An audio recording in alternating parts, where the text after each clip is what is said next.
ang inyong tulay sa himpapawid ng serbisyo publiko. Ang Presidential Broadcast Service, Radyo Pilipinas, Radyo Publiko. Radyo Pilipinas, Radyo Publiko. Kinilala ng pang-international at prestigyosong Asia Pacific Broadcasting Plus Awards 2025 para sa kategorya ng Government Streaming. Ito ay dahil sa epektibo nitong pagsasanib ng mga tradisyonal na media tulad ng telebisyon, radyo at print para masabayan ang mabilis na pag-inog ng mundo ng digital at social media tungo sa mas epektibong paghahatid ng mahahalaga at napapanahong mga impormasyon sa mamamayang Pilipino. Kinilala rin ang Radyo Pilipinas dahil sa patuloy na pag-akyat ng rating. Ngayon ay matatag sa pang-4 na pwesto sa Mega Manila ayon sa pinakahuling Nielsen Radio Audience Measurement Survey. At sa social media, nakamit ang mahigit 2,000% pagtaas ng bilang ng mga sumusubaybay sa Radyo Pilipinas page sa unang bahagi ng 2025. Patunay ito na ang inyong Radyo Pilipinas, Radyo Publiko ay tunay na kaagapay ng inyong pamahalaan sa paghahatid ng serbisyo sa mga mamamayang Pilipino. Mula sa aming lahat, sa ngalan ng inyong pamunuan at mga kawani ng Presidential Broadcast Service, kasama ang inyong mga himpilan ng Radyo Pilipinas sa buong kapuluan. Maraming salamat po sa inyong lahat, sa inyong pagtangkilik at pagkilala. Radyo Pilipinas, Radyo Publiko.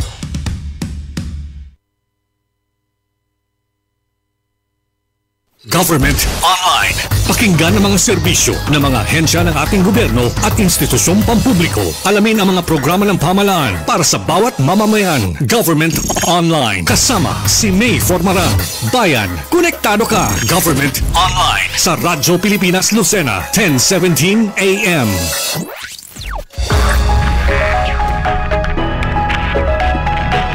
Magandang umaga po sa inyong lahat. Ito po ang palatuntunang Government Online. Today is July 3, 2025. Ang inyong lingkod, May Formaran, bumabati sa inyo ng isang magandang umaga. Kamusta na po kayo? Mga kaibigan, meron po tayo mga special na bisita ngayong araw na ito. Una po muna, makakasama po natin dito sa studio. And maya-maya lang, meron din po tayong makakasama mula po sa Zoom or via Zoom. So atin na pong ipapakilala ang bisita natin ngayon. Siyempre, ito po ay matagal na nating, siyempre nakasupport po ang Radyo Pilipinas dito po sa JCI. At ang makakasama po natin ngayon, mga kaibigan, ito, matagal ko na rin itong palaging nakakasama. May, lalong-lalo na kung may kaugnayan po sa kanila pong mga project. Okay? Unahin po natin ang atin pong 2025 JCI Lucena President. Ayan. Si Sir Christopher Anthony F. Lagman. Magandang umaga, sir. And kasama rin po natin, of course, eto hong 2025 TOEFL Area Chairman, si Sen or JCI Senator Erwin D. Eliazar. Mamaya natin tanong sa kanya kung ano yung JGVF. Yan, magandang umaga sa inyong dalawa, sir. Welcome ulit sa Radyo Pilipinas. Ayan, okay. So, pag-usapan agad natin, mga kaibigan, JCI muna. Kamusta na ang JCI Lucena? Ngayon ko lang ulit kayo nakamusta. Kamusta na po, sir? Mga sir? So, actually, ang JCI Lucena po ngayon is growing ng mas maganda dahil sa galing ng ating presidente ngayon, si Prespert. So, we are actually going to 77? We are 77 years. 77 years. So, mula po noong 1948, so hanggang ngayon ay active po ang JCI Lucena at hindi ito naputol. And still growing yung membership? Yes po. O yan, okay. Ang alam ko kasi sa ganyang membership, meron niyang age limit. Ayan. Makakasagot po niyan siguro si President. Ayan, Sir Lagman, ano ba? Ano bang palayaw mo? Ngayon lang. You can call me Bert. Bert na lang, okay. Okay. Sir, teka muna, kailan po kayo nag-assume as Lucena President o JCI Lucena President? Kailan kayo nag-start? I was nominated and elected last year. Last year, okay. The start of the official term is January. Uh-huh. January 1, 2025 until December, the last day of December 2025. But in JCI Lucena, we actually start early. Like in JCI, nag-umpisa na tayo October pa lang last year. Okay. And again, gumanda po ang JCI Lucena, hindi lang po dahil sa President yan. It's the effort of everybody. Kaya tunang nagmamahal sa JCI Lucena. Oo. Tsaka pagka ang suporta ay galing din ni kay Engineer Erwin, di ba? Or JCI Senator Erwin, iba. At ang napapansin ko, sir, pati, mga prominente, yung mga nagiging member ninyo, sir? So actually hindi naman po yun yung parang laging basihan. Naging basihan. So actually Nagkataon. JCI po kasi is youth leadership.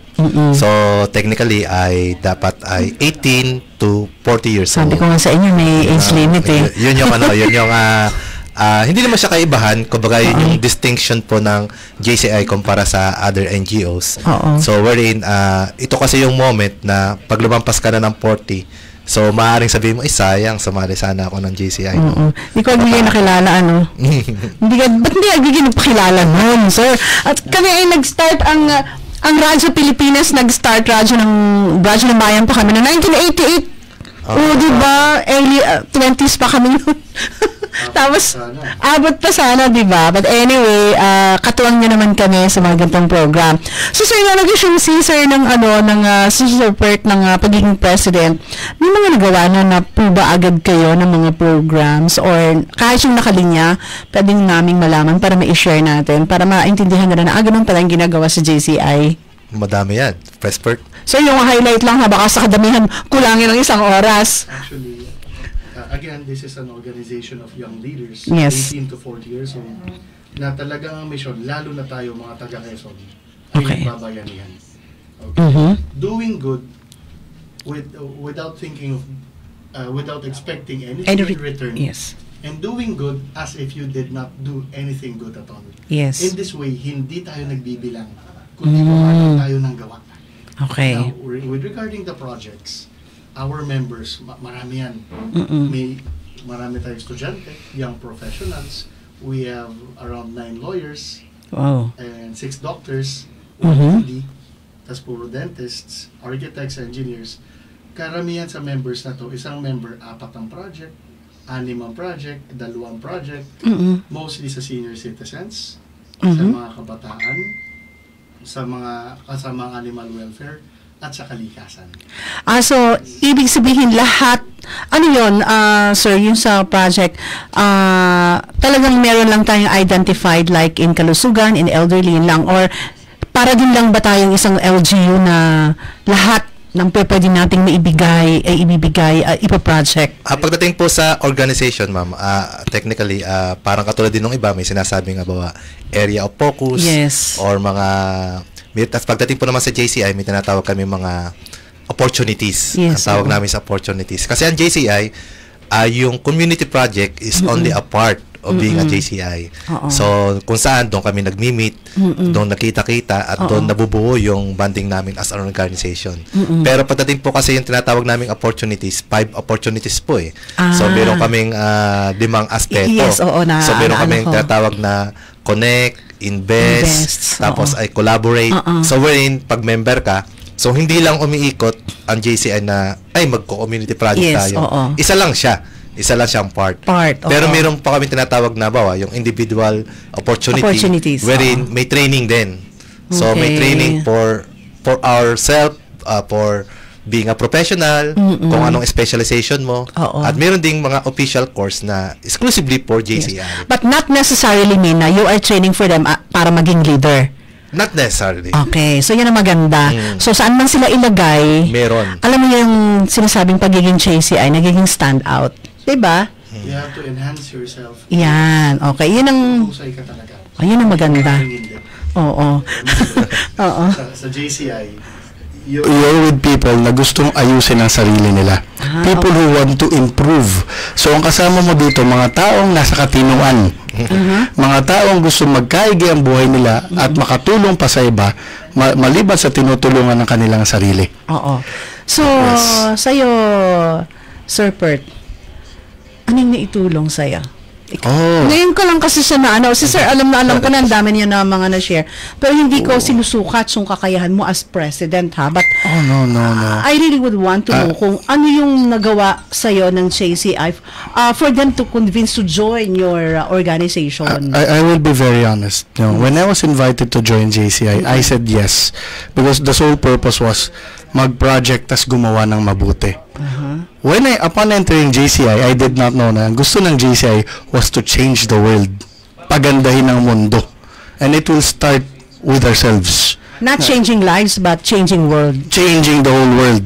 Okay. It will start with our lives, of course. Kasi ito, ang napakaganda dito, unang-una, mas lalo ko naging madasalin. Mas lalo talaga sa mga kailangan gawin. It's not necessarily. Naturally, it would happen because you have to pray for everything that you do. Everything that we do, we have to pray for them. Lalo na pag nag-JCI ka kasi sayang ang ginagawa pag walang panalangin. So, tama kasali yan. Especially pag gising mo sa umaga, yun agad dapat ang gagawin. Yan kagad, pagtulog sa gabi. Kulang yung isang oras sa atin. Kulang ang 30 minutes sa atin sa totoo lang. It's not enough. JCI, you know, sa sobrang ganda ng JCI, once you find out the value of JCI, believe me, you will join it. Ang pinakamaganda dito, the priority is yung mga ginagawa na programa para sa komunidad. Bonuses are the friends you will have all over the Philippines. Luzon, Visayas, Mindanao. Totoo yan. We have friends all over area. 1, 2, 3, 4, 5. As in from Holo hanggang Benguet, may mga kaibigan tayo, hanggang Pangasinan, and those are bonuses. Hindi lang kaibigan, kapatid pa. At mas lalong bonus na, nakanegosyo ko pa. Sabi mo nga, galing ka sa kahapon? I just came from Siargao, Surigao and Siargao. Ganda dun. And my batchmates, galing pa silang Mongolia. And pupunta pang Tunisia, South Africa. So in here, we connect to do good. Yan ang ginanda. Yes. Kaya ayoko mag-interview ng JCI. Palagi ko naalaala yung, ay sayang, di ba? So, kumbaga parang pag nabigyan ka ng opportunity na makakalala ng isang ganitong samahan, without hesitation, dapat join agad. Join na. And this organization is full of integrity. Remember, kabataan to, 18 to 40. Okay. So, hindi naman dito ka tumanda sa JCI. Masarap tumanda sa JCI kasi para sa akin, hindi nasusukat sa project nasusukat sa puso. Ikaw sir, ano masasabi mo doon? Hindi nasusukat sa project, but nasusukat sa puso. Ikaw bilang isang JCI senator, ano na yung estado na ngayon ng puso mo ngayon, estado ng puso mo, yung sa sarili mo kung paano na bago. Kasi we are here of course to make them join the JCI, especially in Lucena. So, mamaya yung ating outstanding na hinahanap. Sige, sir. So, with regards to that, ma'am, so ang kagandahan nga po ng JCI, kaya hanggang ngayon, narito ako nananatili pa. So, sabi nga, 18 to 40, but I'm above 40 already. So, actually, yung distinction namin, kaya ba, tinatawag kaming JCI Senator or GGBF. So, that means na as an JCI po, kumpara sa ibang organization. So, kasi pag sumali ka dito, you can build legacy. So, kasi nga, tulad ng sinasabi namin, once a JC, always a JC. Yes, So, at ang leadership opportunity po sa organization namin, tinatawag po namin lagi ay 1 year to lead. So, everybody has an opportunity to be a leader. So, kaya nga, pagdating sa recruitment, lahat ng leadership opportunities, pwede mo ma-experience. Kasi nga, pagdating po kasi sa JCI, hindi pwedeng maulit So, pag once you are a president ngayong year na to, wala nang kasunod na pwede ka mag-president uli. So, it's 1 year to lead lang? 1 year to lead lang. Bakit 1 year to lead? So, to give opportunity to everyone. To others or to everyone. Okay. And then, ulitin ko ulit, itanong ko na ito noon, pero nalimutan ko na no, sa tagal na bago ulit tayo nagkaroon ng ganitong pagkakataon. Bakit hanggang 40 years old lang? So because yung nga pong JCI is young leadership. So yung definition ng young leadership. So yun yung yun yung ibig sabihin doon. Meron ng dito sabi ni Josephine Evangelista. Hello po kay Engineer Erwin Eliazar. Naging teacher ko po siya sa ETIAP. Ayan, nanonood siya. Good morning. Anyway, good morning. So ano yung tinatahak ng JCI under your leadership, Sir Pert? Anong tinatahak ng JCI Lucena under your leadership as the president? Well, for me, pagmamahalan. Yun talaga. Pagmamahalan ang tinatahak ng JCI Lucena. Iklaro mo yung pagmamahalan, sir, ha? That is the root. Okay. Love for the community, love for the people, and we cannot, where will we get the energy? So, from our creed, faith in God gives meaning and purpose to human life. That's the first one. Correct. The first tenet. Oo. And then, syempre, napansin ko, no, yung sa inyong JCI, hindi siya kagaya ng iba na, alam mo yon na ang advocacy agad ang nangunguna. Parang kayo muna as a person, as an individual, yun po muna. And then, pag-aralan nyo na yon sa loob ng samahan, saka mo i-share kung ano yung meron ka. Alam mo yun? Tama po. Diba? Parang yun yung nakikita ko. So, hindi yan, yan yung nakikita ko kakaiba. Pero sa perception nyo, as a member of JCI, ano yung uniqueness, ano yung peculiarity ng inyong samahan? If you are, hindi naman tayo sa nagko-compare, pero ano yung JCI? Ano yung kaibahan? Tulad nga po sa amin, sa legacy ng organization, yun po kami kumbaga, hindi not na-focus, kumbaga yun yung aming sentiments. Because sa amin kasi, once you lead as a leader, so hindi ka na nawawala sa memory namin. So as a recognition, as a legacy. So tulad nga po namin, yung respect namin sa presidents namin mula nung 1948 hanggang 2025, all of them are recognized as a leaders. Regardless kung anong nangyayari sa term nila, kumbaga regardless kung ano man ang ups and downs, kasi hindi naman din kami perfectong organization. But we build legacy. Yun po yung parang pwede ko masabing distinction. So kasi hindi masasabi, ako po naman kasali rin ako sa mga iba't ibang organization. Kasi pagdating doon, nabawa, pagka hindi ka na relevant or you're not already an active for that, wala. You are only even memories, pwede kang mawala sa legacy nila. So unlike sa JCI, hindi. We always treasure it. At sa haramdam din, kahit ng mga dati pang mga members na they belong. Yes. Andun pa rin sila. Yes. Ayun. Yun ang maganda kasi, alam mo yun, hindi tayo yung parang politika na after your term, wala na. Pero sa JCI, you will feel the love. Yes. Ayan. Once a JC's. Always a JC's. Yes. Ba't kasi ngayon lang kayo? Kailan ba tayo unang parang hindi na ako pwede, no? Opo. 2015, ma'am. Tandaan niya, 2015 na lang yung edad ko ng 2015. Mamaya kwentahin ko kung ng edad ko. Ito si engineer, magaling ang magkwenta eh. So, yun ang kagandahan sa JCI. Pero gusto ko lang malaman na, ang isa sa napansin ko pala, bago ako magtanong, napansin ko, pag parang solid kayo, nakita ko yan. Pero pag election, paano? Halimbawa, tanungin ko kayo, ano yung standing nyo pag election? Once kunyari si Sir Pert, kunyari siya is, siyempre, sa JCI siya, lumaban siya kunyari nag-governor or mayor, ano po yung sa inyong samahan? Ano yung panuntunan? So, paano kayo sumusuporta sa inyong kasamahan na kumakandidato? So actually po, kasama po yan sa aming constitution or sa policy manual regarding if the member is entering the government politics. So technically po, pag sila ay nasa government politics or nasa kampanya, in time ng campaign lang naman. Kasi marami po kaming miyembro na nasa politika. Si former Vice Governor Sam Namtes, past president Bukal namin. Bukal nga ngayon. Si Konsehal Christian Ona. Oo. Member namin, past president. Si Konsehal Nilo Villapando, former Konselor. Yes, Si former Bukal Bong Talabong. So they are all past presidents namin. So but regards to that, pagka po ikaw ay nasa campaign period lang naman yon. Pag campaign period, yung mga members na tumatakbo, they are considered as leave of suspended. absence. Not suspended. So, leave of absence. Okay, Kumbaga, hindi rin nila pwedeng gamitin ng JCI na para sa campaign platform. Okay. So, yun po yung protocol pagdating sa ganun. So, hindi nila pwedeng ipakilala ang kanilang sarili na... Pwede naman. Pero, hindi nila pwedeng gamitin na magpa-project ang group tapos for their campaign. Kunyari halimbawa ay si Sir Pert ay kunyari may isang malaking event, ganyan, tapos kandidato siya. Tapos pupunta siya dun sa event na yon ng JCI. Hindi pa pwede yon. Pwede po, pero hindi siya pwedeng magsuot ng Elo shirt. Ng JCI Lucena. JCI shirt.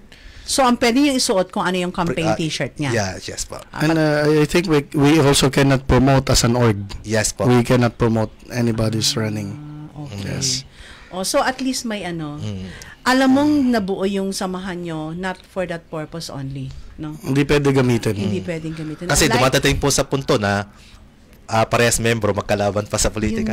Yun ang challenges. Pero I think it was resolved already for that protocol po. So sa mga nakalipas na mga pangyayari, walang ganyan, walang naging problema. Nung time po naman na ako'y nag-active, parang wala po naman pa ako na-encounter. Pero sa iba po, wala rin. I think meron din po, pero na-resolve naman. Nare-resolve naman siya. Ayan, okay. Naku, tayo ho ay magbe-break and kasi kulang ang isang kalahating oras. Kasi may magjo-join pa rin sa atin na dalawa. Wala naman po sa national. So, magbe-break po tayo. Babalik tayo sa ating program. Huwag po kayong aalis. Makalipas ang ilang paalala.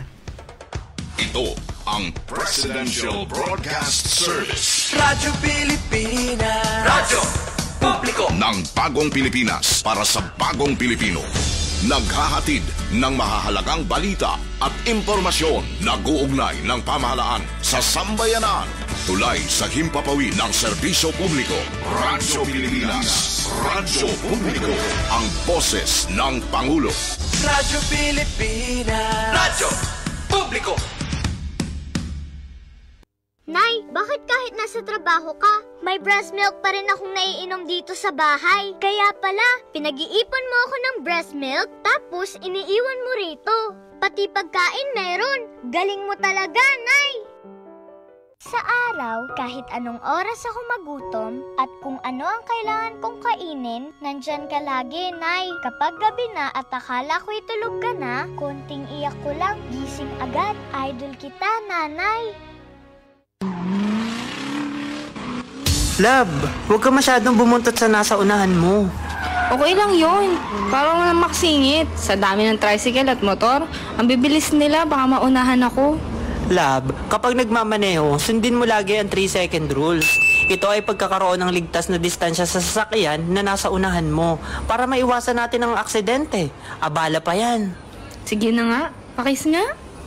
Alalahanin mo ang ilang segundo ay malaking bagay para sa pag-iingat sa kalye habang nagmamaneho. Hindi ka naman karerista. Wala namang premyo kung sinong mauna. Hindi ka naman sisikat pag nauna ka. Sisikat ka kapag namatay ka. Ang sahod mo ay para sa pamilya mo, hindi para pang hospital mo. Mas maganda ka, love, kapag mabagal lang ang takbo mo. Maging disiplinado, hindi yung tipong maangas sa daan. Isang mensahe mula sa Radyo Pilipinas, Lucena.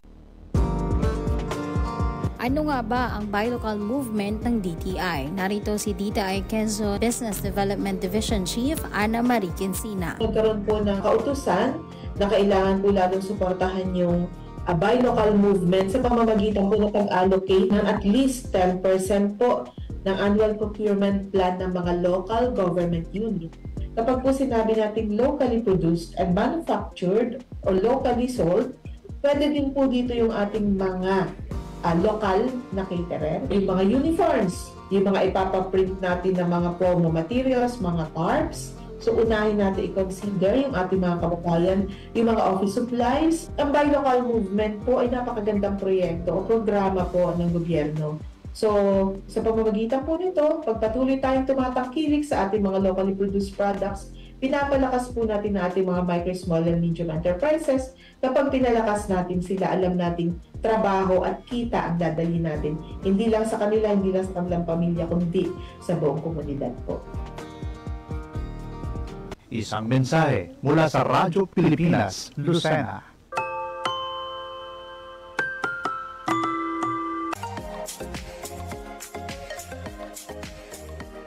Kasama sa mission vision ng Bureau of Jail Management and Penology ay ang makapagbigay ng makataong pag-iingat at mga pagkakataon sa pag-unlad para sa persons deprived of liberty sa pagtataguyod ng kaligtasan ng publiko. Sa panayam ng Radyo Pilipinas Lucena kay CRS Officer JO1 Edricel Claveria ay kanyang ibinahagi ang ilang panggampani ng BJMP sa komunidad at nilalayo nito. Isa sa goal and sa CRS po, hindi lang makilala ang BJMP as a correctional institution ng society. So, ito pong BJMP na pinapakilala din natin as a part of the community development. So, pag sinabi natin part of the community development, so we intervene in community outreach programs such feeding programs, tree planting, bumababa din po tayo sa different schools, colleges, universities para mas magkaroon ng intensive campaign itong BJMP natin. So, para mas dumami pa po yung jail officer natin na mas mabubuting jail officer na mga ngalaga dito sa mga kaibigan natin behind the bars. Isang mensahe mula sa Radyo Pilipinas, Lucena. Nasa ikalawang oras na ho tayo mga kaibigan ng atin pong palatuntunang Government Online. I-welcome na po natin mula po sa Zoom ang atin pong 2025 TOYM National Chairperson, si Ms. Hannah Chloe Cano, and ang atin pong 2018 JCI Philippines National President and 2025 TOEFL National Chairperson, si JCI Senator Ray Felix C. Rafos. Magandang umaga po sa inyong welcome po sa Radyo Pilipinas, sa Government Online Program. Good morning. Hello po. Good morning, ma'am. Yes, good morning, everyone. Ayan. Good morning, everyone. Yan. Pakipaliwanag niyo naman po sa amin, ano po itong pinaghahanap ninyong ito na 10 outstanding young men, tama? At saka ito pong ating the outstanding Filipino. Si JC Eisen Raffles po muna kasi sa National Chairperson po ng TOEFL for the year 2025. Sure. Magandang umaga sa ating mga kababayan dyan sa Lucena at sa buong Pilipinas. Ako po si Rix Rafos. Sa ngayon, I'm with JCI Senate. Yung JCI po, naghahanap kami ng The Outstanding Filipino. Very basic lang to. 41 years old and above, no? Mga 41 years old and above, Filipino-born or naturalized citizen with good moral character. So, yun ang basic natin na mga requirements. Pero ang pinaka-importante dito ay malaki ang nagawa para sa Pilipinas. Malaking impact, malaking kabutihan ang ginawa sa Pilipinas. Tapos, magandang role model. Yan ang mga hinahanap natin sa The Outstanding Filipino. Yan ang mga kailangan natin i-promote, kailangan natin malaman, at kailangan natin mabigyan ng award. So, yun lang po, ma'am. The Outstanding Filipino, ang mga taong role model na mga masasabi natin kahanga-hanga at talagang nagbigay ng magandang kabutihan, magandang ginawa para sa buong Pilipinas. Okay. So, sir, wala itong age limit or wala po. Okay. Minimum lang po tayo 41 and above. Okay. Yes, ma'am. Okay po. So, pag sinabi po nating may nagawa sa Pilipinas, merong impact. Yes. Gusto ko lang po paano kung may mga ipasok mga politiko, okay lang po yun? Kunyari, pasok sa Meron po tayong special category. 5 po yung mga category natin. Meron po tayong academe. Ayan. So lahat ng mga nagtuturo, kasi naniniwala kami sa JCI that teachers, professionals, mga ganyan, napakalaking role sa pagpapaganda ng Pilipinas, lalo na nagpapahubog ng mga leaders natin, no? So yan ang number 1, academe. Number 2, mga private citizen, yung mga entrepreneurs, mga gumagawa ng mga kumpanya, nakakatulong ng maraming tao. So yan yung mga private citizen o mga entrepreneurs natin. Pangatlo, yung ating mga civil society organizations. So yung mga may mga tinatawag nating adhikain, may mga passion, may mga purpose. So may mga for peace or for no to poverty, tapos yan mga yan, so mga CSO. And then of course, kasama rin yung government officials or government employees, anybody na nagsilbi sa gobyerno, current or past, na may ginawang malaki para sa bayan natin. And then yung isa, may special award kami, ito yung tinatawag namin awardee special award for TOYM. Mamayang konti, i-explain naman ni Ma'am Hannah yung TOYM. Okay. Sige, Ma'am Hannah, ano naman po itong TOYM? Kayo bilang... Good morning po sa lahat dyan sa South Luzon, sa Lucena. Maraming salamat po sa pag-imbita sa akin ngayong umaga. So basically, ang TOYM, kung ano man yung mention ni Sir Rex, when it comes to TOEFL, kami naman po yung counterpart ng JCI Senate Philippines. Kami po ay sa JCI Philippines na nahanap naman po namin ay ages 18 to 40 years old naman po. Na may ginawang impact sa community at nag-excel po sa kanilang line of work. Merong category din po tayo dito, kagaya po dun sa isa, sa TOEFL? Yes po. So, kung sa TOEFL po, 5 lang po yung categories nila. Sa TOYM po ay 10.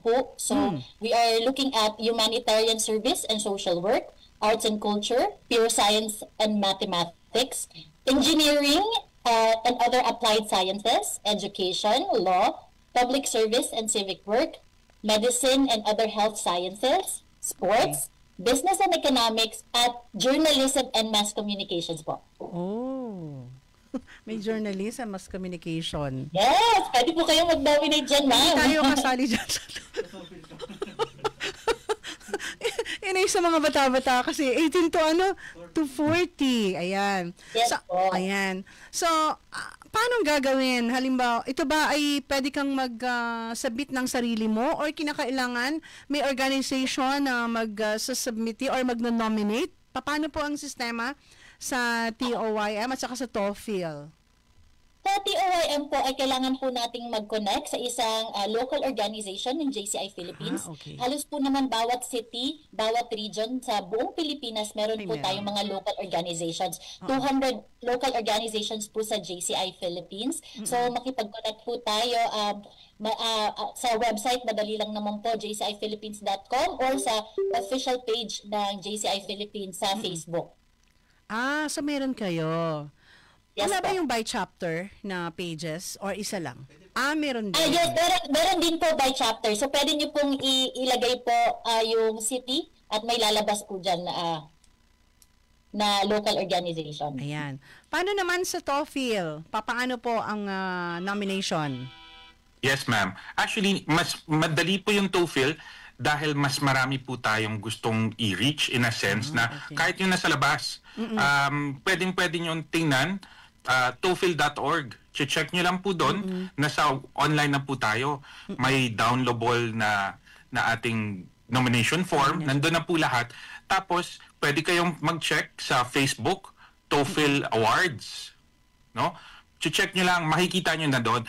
I-email nyo lang sa amin, kakausapin nyo lang yung email. Meron akong gustong i-nominate kasi naging idol ko to. Laki ng impact nito sa buhay ko. Pwede ko bang i-nominate? Sasagot po ang email natin. Tutulungan kayong mag-reach out sa ibang JCI Senate at tutulong para magawan natin ng nomination. Ang gagawin po natin, tutulungan tayo ng mga JCI Senate paano gumawa ng ating nominations. Paano natin gagawin na, pwede pala nating i-nominate. So kami po ang magre-reach out. Basta kayong magsabi sa amin kung sinong gusto nyong i-nominate, tutulong na po ang JCI Senate. Ganon din po yung JCI Philippines. Mag-message kayo sa JCI Philippines na Facebook niya, meron akong nominate na TOYM. Ito ang laking bagay ginawa dito sa komunidad namin. Tutulong na rin po sila, Hana. So very online na po tayo ngayon. Madali na. Tapos kada area naman sa Pilipinas, meron tayo mga JCI Senate and JCI Philippines representatives. Reach out lang po. Ang importante, marinig namin yung boses nyo at yung mga nominations nyo. Tutulong na po kami, hahanapin namin yung mga pwedeng tumulong para ma-promote yung mga tao na karapat-dapat manalo. So, hindi ho system-generated ang pagsagot? Ay, hindi po. Meron po tayong tao online. Okay. 24. Hindi na po kami natutulog. Kailangan lang po natin magkaroon ng TOEFL and TOYM awardees. Oo. Medyo curious lang po ako. Dito kasi sa TOEFL ay dapat nationwide. So, sabi niyo nakapagbigay ng impact sa, of course, sa community or no. Kinakailangan ba buong Pilipinas dapat ang naibigay na impact or dun sa area lang niya pag sa TOEFL? Ma'am, yun yung mas mabigat sa TOEFL. Kaya sa TOYM, very specific, maliliit na mga kategory 10. Dito sa TOEFL, dahil nga mas matanda ang iniisip natin dito, you have given so much of your life already. At dapat yung success mo equates to the success that you have given to the to the Philippines. Pilipinas na po ang pinag-uusapan natin dito. Buong Pilipinas na yung nabigyan ng impact. Hindi natin kuminsan nakikita na akala natin ang nabibigyan natin impact ay maliit na lugar lang. Pero pag tiningnan natin ng mas maganda, nag-research tayo, pag nag-zoom out tayo, aba, si Madam, ang laki na pala ng nagawa, hindi lang pala dito sa amin sa Lucena.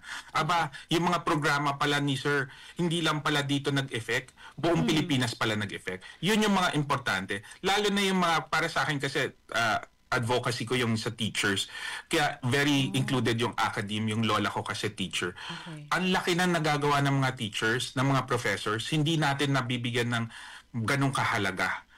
No? So, yun ang gusto natin mapakita na kahit na meron kang isang lugar lang na nakakonsentrate, pero pag tiningnan mo from malayo, makikita mo na yung naging impact niya ay hindi lang doon sa isang lugar, pero naging impact sa buong Pilipinas na. Opo.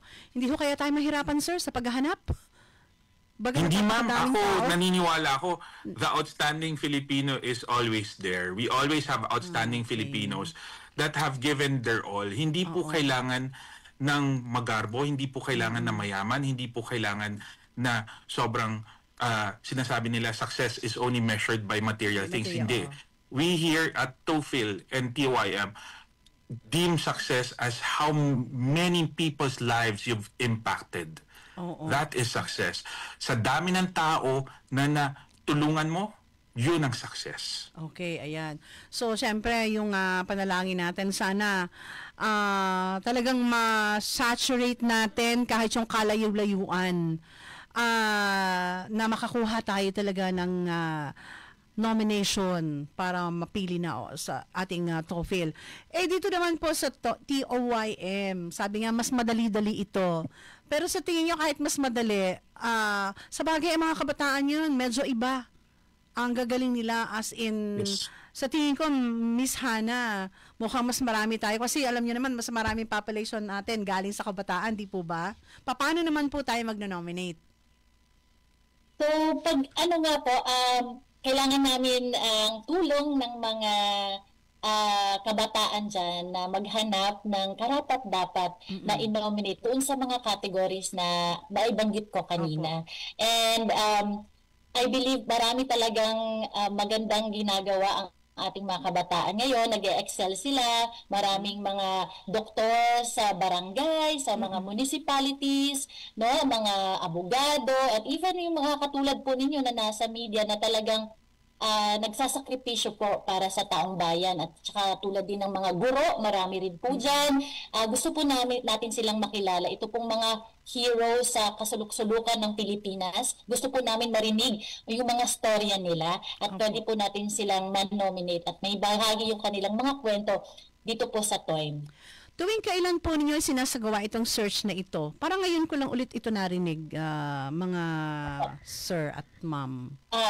Ma'am, alam niyo po ba na ang TOYM is nasa 66th year na po tayo this year. Ito po kasi ay isang flagship program ng JCI Philippines. At kaya nga po this year ay talagang nagbibigay po tayo ng extra effort. Kasi po ang ating theme this year is Excellence in Action, Building a Better Tomorrow. Gusto po natin magkaroon ng inclusive excellence. Yung kung talagang marinig yung storya from Luzon to Mindanao. Kaya may extra effort po tayo na pumunta sa different platforms, media platforms, katulad po ng Radyo Pilipinas, marami pong salamat. At meron po din po tayo sa TV, sa mga press conference, at bawat regions po at areas ng Pilipinas ay nagkakaroon po tayo ng launching. Kaya I believe yan po ang pinopromote din natin. Ngayong Sabado po ay magkakaroon tayo sa South Luzon, dyan po sa SM Lucena. Gusto po talaga natin ma-spread yung awareness, yung na meron po tayong plataforma para po ma-share ang stories ng ating mga heroes sa even kahit sa mga small cities and mga hindi popular na cities. Gusto natin marinig po ang mga sakripisyo na nagagawa ng mga batang Pilipino para po sila ay maging inspirasyon po sa ibang mga kabataan. Tapos yun po mga mapipili, syempre, halimbawa galing yan sa iba-iba o sa mga malalayong lugar. So JCI na ang bahala doon sa transpo and everything. Basta punta lang sila doon.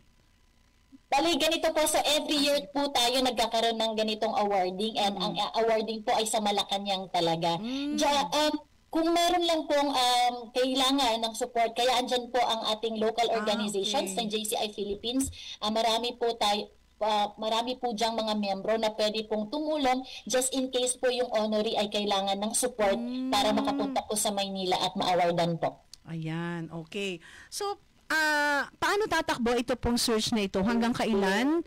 Kailan po yung deadline ng submission ng nomination? Baka pwede po naming malaman yung sunod-sunod na schedule at yung po mismong awarding or yung po mismong search.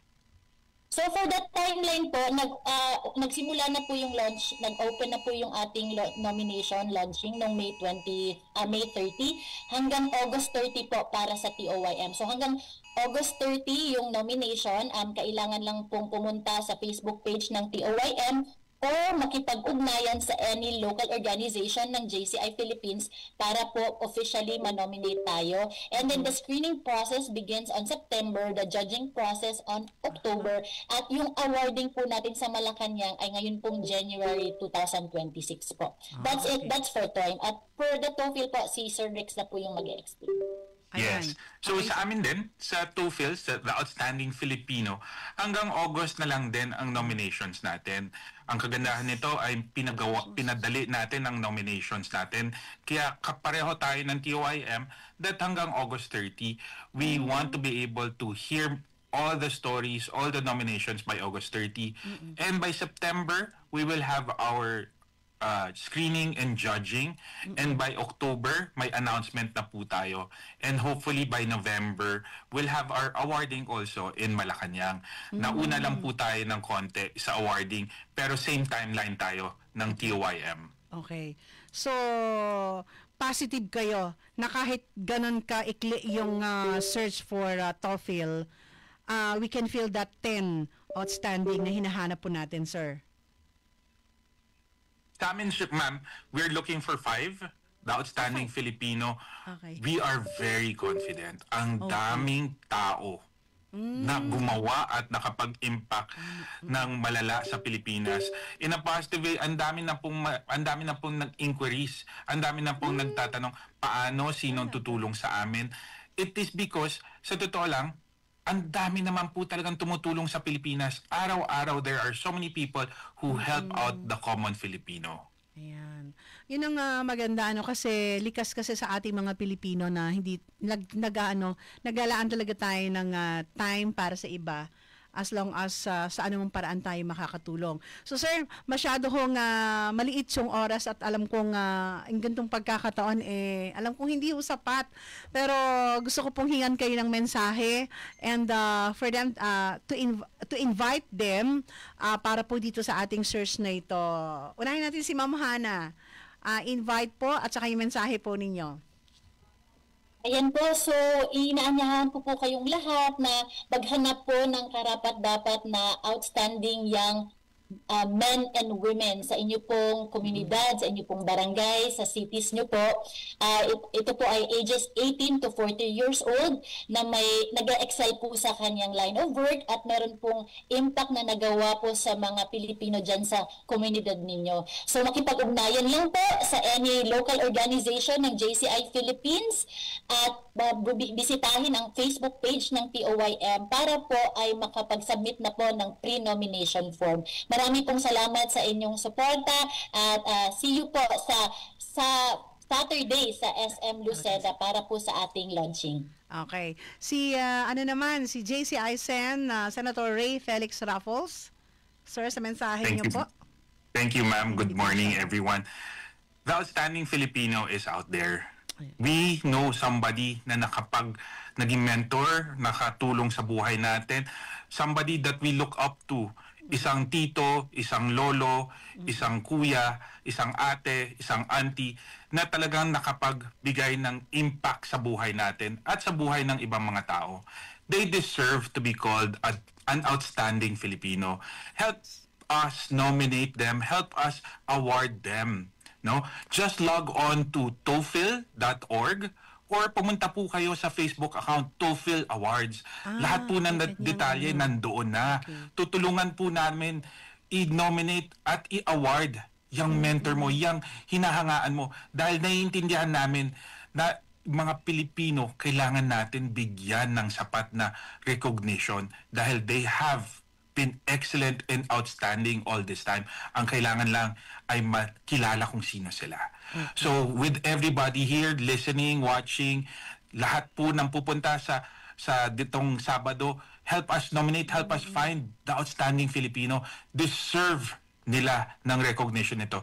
Deserve nilang makilala at deserve nilang mabigyan ng award. So with that, we want to thank everybody. Salamat po for inviting us over. Yes, sobra, alam nyo po, yung mga ganitong talk show, kuminsan isang oras hindi pa kami natatapos kasi ang dami po talagang mga stories of outstanding Filipinos na sasabihin mo, ha? Totoo? Talagang hindi natin nabigyan ng award yan? Ang dami ng ginawa, or wow, ang galing naman niya, hindi ko akalain na ang laki na pala ng nabigay niya sa Pilipinas. Ang dami pong mga story ang ganun. Yun yung mga nakakatuwa. Hopefully one day pwede mo pa kaming invite ulit, ma'am. Yes po. Kami ni Hana para mabigyan namin, may isama tayong TOEFL awardee or TOIM awardee. Napakaganda pong mga stories ang mabibigay nila. Maganda yun para magsilbi pong inspiration, sir, sa iba. Yes. Oo. Meron po kaming isang TOEFL awardee. Sabi niya nga, taga Isabela, naglalakad lang siya pa uwi, yung kabataan niya. Tapos ngayon, tinutulungan niya na yung mga ibang farmers. Yung mga ganong storya na from talagang alam niya kung paano maghirap at hindi siya nakakalimot sa mga taong kasama niya during that time. Lumilingon sa pinanggalingan, sir. Opo. Yan, okay. Opo. Sige, sir, set natin yan, ha? Yes. Opo. Nagpapasalamat kami kay Sir Erwin for inviting us. Okay. At syempre, hihingan din natin ng mensahe itong dalawa po natin ng mga pinagmamalaki nating leader din. Sila po kasi nakasama namin lagi dito, sir. Especially si Sir Pert, bago lang to, bata pa to eh. Yan ang mga pang TYM natin. Yan ang mga pang TYM. Kami ni Sir Erwin, pang mga TOEFL na po kami. Pang 41 years old and above. Ayan. Sila Ma'am Hana ang pang 40 years old and below. Ayan, okay. So si JC Eisen, Erwin naman, at saka si Sir Pert, ano yung mangyayari sa Saturday? Ano to? Yung mga pinag-invite po ninyo. Sino po yung mga nandito? Taharap po sa media. So, muli po, yung sa Saturday po. Apo. Tinatawag po namin itong area lunching. Okay. So, technically, ito po South. para ma-reach out yung lahat ng nomination. Tapos, ma-showcase din yung TOIM at TOEFL sa buong Pilipinas. So, yung structure po ng JCI Philippines, we have 5 areas. So, Area 1, 2, 3, 4, 5. So, kami po, Area 3, kami po yung nasa South Luzon area. Yes, so, yung area launching po namin ay gaganapin sa Sabado. So, yun na po yung press conference and highlights. Darating din po si Senator Rix at saka si Ma'am Hana at ang JCI Senate President sa Saturday. Sino pong Senate? Si Ma'am Dr. Cecil D. Siya po ang National President ng JCI Senate Philippines. So, darating po siya. So, at naroon din po ang mga counterpart naming mga JCI chapters na sa pamanguna po ng aming local chapter na si Pressbird. So, naroon po ang mga press mula sa South Luzon. So, kasama kayo doon, ma'am. From radio, TV, and nag-invite talaga kayo ng marami. National TV and print media, naroon po sila. Okay. Sir Pert, mensahe na lang po bilang isang kabataan. Baka ma-nominate din yan, di kaya? Sir? Okay lang naman, pero mas maganda ibigay na natin sa iba. Always yan. And for the youth, while we're still young, let's do this. Gawin natin to habang bata pa tayo. 18 to 40 years old, come and join us. See the beauty of what we can do together. Or see the beauty of what we can do in JCI. Believe me, maganda siya. Hindi kayo magkakamali. Now, ang pinakang pwedeng pagkakamali lang dito, makaabot ka ng 40 o maka 40 plus ka, naakit ka na dati tapos hindi ka sumali. Baka pagsisihan mo yan. Isa na ako doon. Ma'am. Yes. Hindi ko kasi agad kayo nakilala actually. Ayan, This kaya is something very beautiful. Yes, oo. Join it. Your service to humanity is truly the best work of life. At that is the last tenet of our creed. Yes. The first and the last, they complement each other a lot. Yes. Yung mga nasa gitna are truly bonuses kasama ang negosyo. Pero yung ginagawa natin na may kasamang panalangin, the first and the last tenet, for me, is the perfect criteria para mabuo ang pagkatao ng isang taong gusto maglingkod. Yes. Gamit ang puso. Oo. Yan. At una-una, yung sarili mo muna. Yung self-fulfillment is very important before you can share to others yung kung ano yung pwede mong ma-share, di ba? Okay, so next time interviewin ko ulit kayo dito. Kasi wala na tayong oras, no? So, again, always naman namin na ini-invite kayo dito sa amin. Basta open yung aming himpilan, especially yung program ko, no? Para makapag-share tayo at makapag-inspire, lalo na sa mga kabataan na mag-join sa JCI Lucena. Okay? Maraming salamat po. Thank you sa atin pong OJT from De La Salle, Lipa, si Rick Merano, and then si Engineer Robin Celis sa transmitter site. Maraming salamat. Ito po ang inyong lingkod, May Farmaran. Magandang umaga po sa inyong lahat at hanggang sa muli. Ito ang Presidential Broadcast Service.